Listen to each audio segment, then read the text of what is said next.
नमस्ते दोस्तों, pharma notes की इस वीडियो लेक्चर में आप सबों का स्वागत है। आज के इस वीडियो लेक्चर में हम आरआरबी फार्मासिस्ट एग्ज़ाम 2019 के लिए प्रिपरेशन की स्ट्रैटेजी को थोड़ा डिस्कस कर लेते हैं। ठीक है, तो चलिए सेशन को स्टार्ट कर देते हैं। तो देखिए, पहले मैं आपको ये बता दूं कि कल का मैं वीडियो नहीं बना पाया क्योंकि मैं आपके लिए कुछ सरप्राइज़ बना रहा हूं जो आपको 10th ऑफ मई तक मिल जाएगा, जिससे एग्ज़ाम में आपको काफ़ी सारा फ़ायदा होगा, आपके नंबर्स काफ़ी बढ़ जाएंगे। ठीक है, तो 10th ऑफ मई तक आपको मैं वह सरप्राइज़ भी दे दूंगा। तो देखो, अभी जो लास्ट डेट ऑफ एप्लीकेशन है वो आप लोगों को तो पता ही होगी, 2 अप्रैल है। तो जो भी लोग बाकी है फॉर्म भरने के, तो उनको मेरा रिक्वेस्ट है कि आज के आज वो फॉर्म फिलअप कर दे, ताकि ये जो अपॉर्चुनिटी है वो मिस ना हो जाए।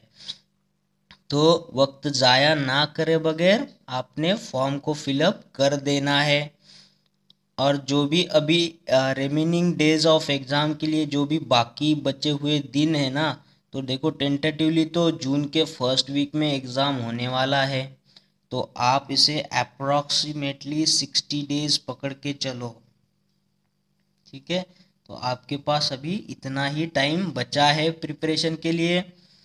तो आपने इन दिनों के लिए अच्छी सी अपनी जो भी स्ट्रैटेजी है पढ़ाई की उसे अच्छा बनाना है, एक शेड्यूल बनाना है और उसी तरीके से प्रिपरेशन को स्टार्ट कर देना है। एक बार मैं आपको सिलेबस भी बता दूं। देखो, टेक्निकल जो भी हमारा फार्मा रिलेटेड है वो 70 मार्क्स का आएगा। मैथ्स और रीजनिंग जो है वो 10 मार्क का आएगा। जनरल साइंस से 10 मार्क्स और जनरल स्टडीज से 10 मार्क, ऐसे कुल मिला के 100 क्वेश्चंस रहेंगे और 90 मिनट्स का एग्ज़ाम होगा। तो आपको इस सिलेबस वाइज जो भी मार्क का डिस्ट्रीब्यूशन है उस तरह से प्रिपरेशन स्ट्रैटेजी को बना लेना है। देखो, मैं आपको यहाँ बता दूं कि मैथ और रीजनिंग के आपको रोज़ 5 से 6 या फिर 10 तक के प्रॉब्लम्स को सॉल्व करना है। मुझे पता नहीं कि आप कर भी रहे हो या नहीं भी कर रहे हो।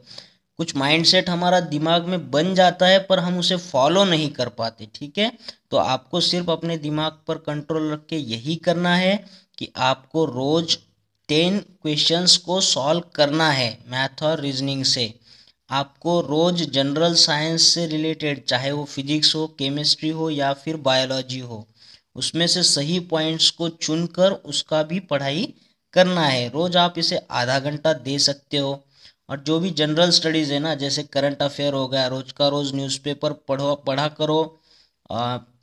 हिस्ट्री से, इकोनॉमी से रिलेटेड कुछ पॉइंट्स, मॉन्यूमेंट्स पढ़ा करो, उसके लिए भी थोड़ा वक्त देना। ठीक है, और स्टैटिक जीके भी थोड़ा थोड़ा देख लेना। जैसे मैंने मेरे पार्ट 16 का वीडियोस में आपको सिलेबस पूरा का पूरा बता दिया है, तो उसी तरह से उस सिलेबस को आपको कवर करना है। ठीक है, मैं तो पूरा नहीं बोल रहा हूँ, पर जो भी आपका दिन का स्ट्रैटेजी है इनको आधा आधा हावर्स तो भी आपने देना है। और ये तो आपका प्रिपरेशन चल ही रहा है। धीरे धीरे मैं आपको इन पर भी वीडियोस अपलोड किया करूँगा आपके लिए, ताकि आपको ये सिलेबस भी कोई दिक्कत ना रहे। बस आप माइंड सेट बना करके रोज का रोज इसका टाइम इसको देते जाइएगा, आपको एग्ज़ाम में डेफिनेटली इसका फ़ायदा होगा। ठीक है, जो भी आपको दिमाग को सही लगता हो कि ये क्वेश्चंस बन सकता है, वो क्वेश्चंस बन सकता है, तो बस उसी तरह से प्रिपरेशन को चालू रखना है और क्वेश्चंस उसी में से बनते हैं दोस्तों।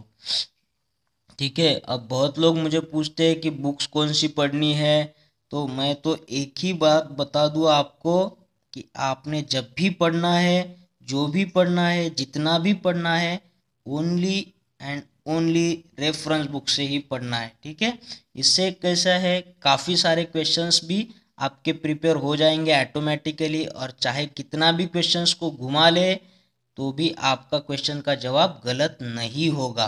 तो हमेशा पढ़ो तो रेफरेंस बुक्स ही पढ़ना। ठीक है, नेक्स्ट देखो, प्रिपरेशन माइंडसेट भी आपने बना लेना है। देखो, अगर आप प्रिपरेशन भी करोगे लेकिन आपके दिमाग में कुछ भी निगेटिविटी रहेगी ना, तो आपका सिलेक्शन तो होने से रहा।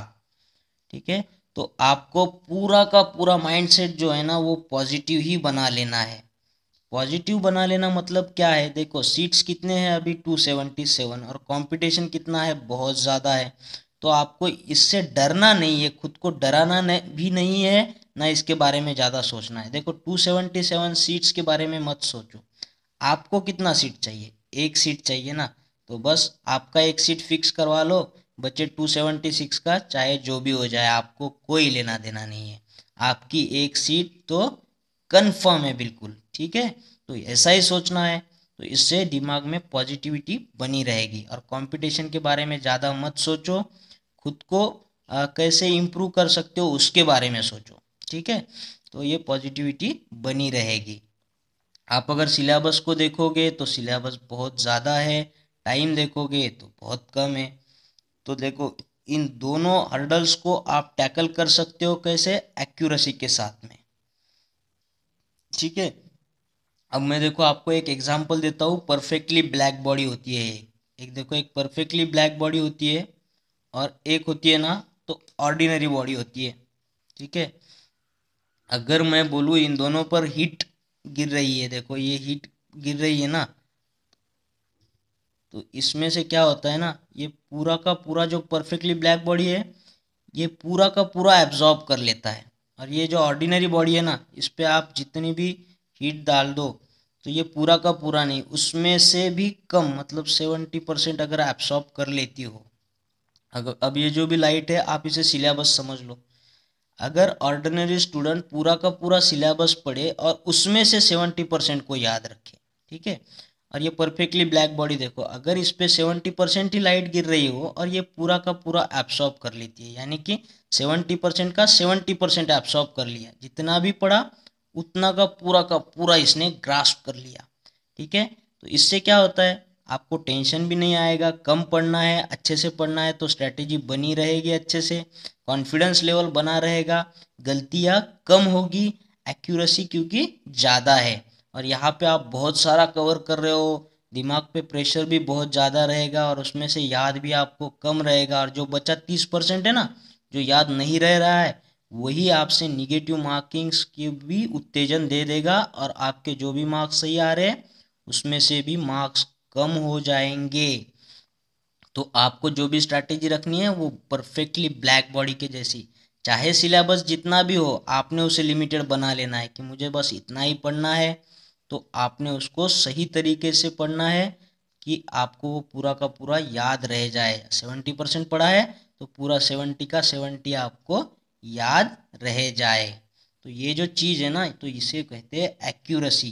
तो ये एक्यूरेसी एक तो आपके निगेटिव मार्क्स से आपको बचा लेगी, और आपके जो भी आपने जितना पढ़ा है उसमें से भी आपके बहुत सारे क्वेश्चंस के सवाल भी सही होंगे, और आप सही मायने में आगे बढ़ेंगे, और आपकी ये जो एक सीट है ना वो कंफर्म हो जाएगी। ठीक है, तो बस इसी तरह से स्ट्रैटेजी को बनाए रखना है, खुद को डराना बिल्कुल नहीं है, चाहे जितना हो पॉजिटिव सोचो, निगेटिव थिंकिंग को छोड़ दो। जो भी आपको डरा रहे हो लोग, उनसे दो हाथ दूर ही रहना। ठीक है, देखो कॉमन सेंस पॉइंट्स, ये भी चीज़ बहुत इंटरेस्टिंग है। देखो हम जब भी पढ़ाई नहीं करते या फिर पढ़ाई करते हैं, तो हमारे दिमाग में कुछ अलग ही आता है, मतलब कुछ अलग पॉइंट आता है सिलेबस में से कि अरे यार ये भी पढ़ना है वो भी पढ़ना है।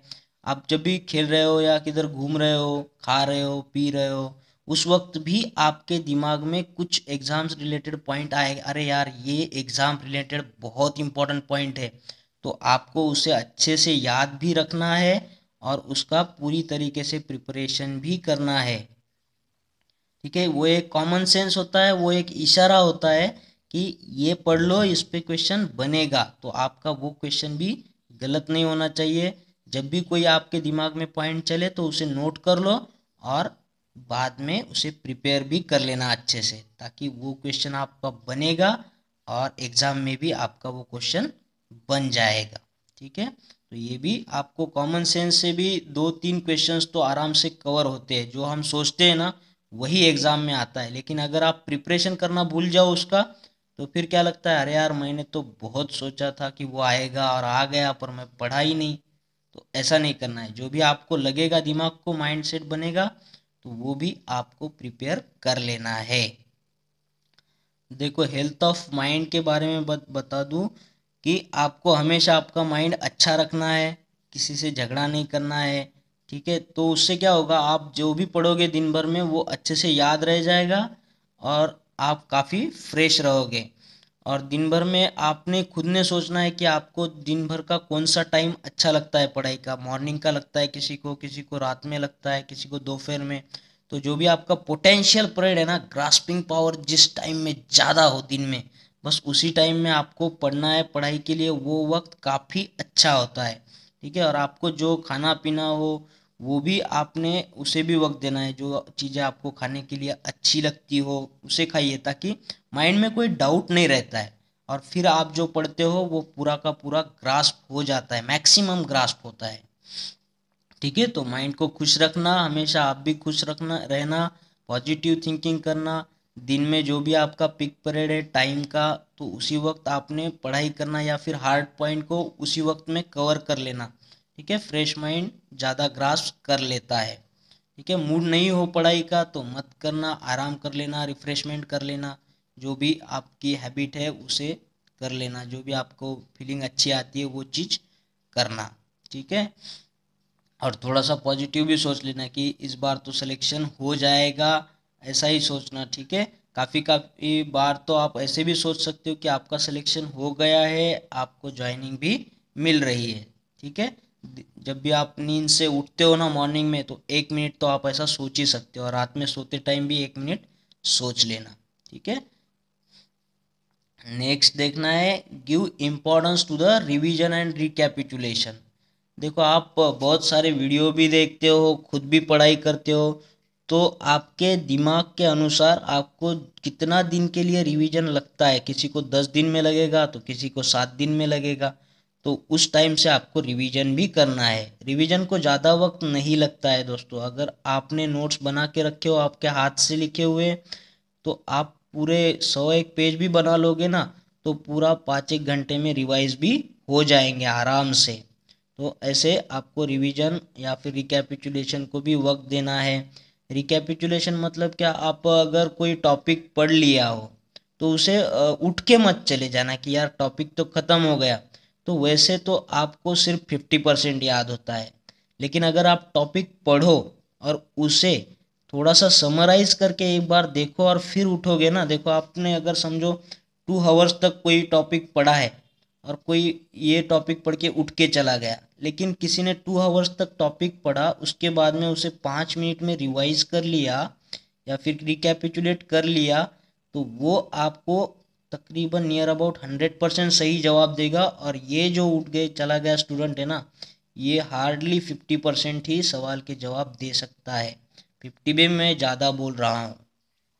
तो देखो ये 5 मिनट जो है ना पढ़ाई के बाद में, ये बहुत मैटर करते हैं।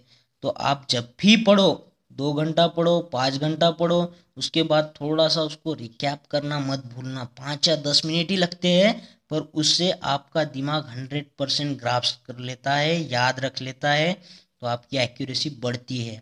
तो कभी भी पढ़ाई करने के बाद में डायरेक्टली उठ के मत चले जाना, उसको रिवाइज कर लेना। रिवाइज का टाइम देखो कितना कम है, आप 2 घंटे से पढ़ रहे हो, पर पूरा समराइज किया, रिकैप किया कितने मिनट में, 5 मिनट्स में। तो ये 5 मिनट दिए बगैर कोई भी स्टडी कंप्लीट नहीं होती है। तो ये जो रिकैप का टाइम है वो आपने हमेशा देना है। उसमें हाईलाइट चीज़ें आपके नज़रों से जाती है, कन्फ्यूजन नहीं रहता है। आप ऐसे उठ के चलो जाओगे तो एग्ज़ाम में काफ़ी क्वेश्चंस गलत कर दोगे। ठीक है, दिमाग उसको ग्रास्प नहीं कर पाता है। लेकिन ये 5 मिनट का असर आप समझ लो, ये बहुत इंपॉर्टेंट पॉइंट मैं बता रहा हूँ आपको। आपने अभी तक अगर पढ़ाई नहीं की होगी ऐसी, तो ऐसी पढ़ाई एक बार करके देखो, आपको रिजल्ट्स आपके सामने मिलेंगे। आज के आज ही आप एक्सपीरियंस करके देखना, तो आपको लगेगा हाँ यार ये तो बहुत सही चीज़ है। तो ऐसा सिलेबस अगर आप इस टाइप से करोगे तो कुछ हाथ नहीं लगेगा। लेकिन इसमें से थोड़ा भी करोगे ना, 60-70% सिलेबस को कवर, लेकिन इस तरीके से, तो बहुत कुछ हाथ लगेगा दोस्तों। और बहुत टैलेंटेड लोगों को भी आप पीछे छोड़ के चले जाओगे आगे। ठीक है, और आपका सीट कंफर्म हो जाएगा, कॉन्फिडेंस लेवल काफ़ी हाई हो जाएगा आपका। ठीक है, और नेक्स्ट चीज़ मैं यहाँ बता दूँ आपको कि अब से जो वीडियो की फ्रीक्वेंसी होगी वो 3 से लेके 5 वीडियोस पर डे आपको मिलेंगे। इसमें मैं ज़्यादा से ज़्यादा सिलेबस को कवर करने का प्रयत्न करूँगा कि आपको ज़्यादा से ज़्यादा पढ़ाई में मदद मिले। और जो भी वीडियो बनता है ना उसे दोबारा मत पढ़िएगा। आप अगर दोबारा पढ़ोगे तो आपका टाइम वेस्ट होगा। आप चाहे तो इस वीडियोस का ही रिवीजन कर लेना नोट्स निकाल के, ठीक है। और तब तक के लिए बाकी टाइम में आपने दूसरा कोई टॉपिक को कवर कर लेना है। तो इसमें क्या होगा, कम टाइम में आपका ज़्यादा से ज़्यादा सिलेबस कवर हो जाएगा। ठीक है, बोलते हैं ना कम टाइम में बम हो गया, मतलब बहुत सारा सिलेबस कवर हो जाएगा आपका, ये स्ट्रैटेजी रखोगे। और अगर आप दोस्त लोग का ग्रुप है तो ज़्यादा से ज़्यादा डिस्कशन भी करना स्टार्ट कर देना। अगर आपकी काफ़ी सारी पढ़ाई हो चुकी हो तो थोड़ा टाइम डिस्कशन को भी देना। उसमें क्या होता है, थोड़ा कन्फ्यूजन दूर होता है, ट्रिकी क्वेश्चंस के सवाल भी क्लियर हो जाते हैं, और डिस्कशन से काफ़ी सारा जो भी हार्ड मैटर है वो भी आसानी से याद रहता है। ठीक है, तो डिस्कशन को भी इम्पोर्टेंस देते रहना है। ठीक है, तो जाते जाते अब यही कहूँगा मैं आपसे कि कोशिश जालिम रख प्यारे, आगे रब दी मर्जी।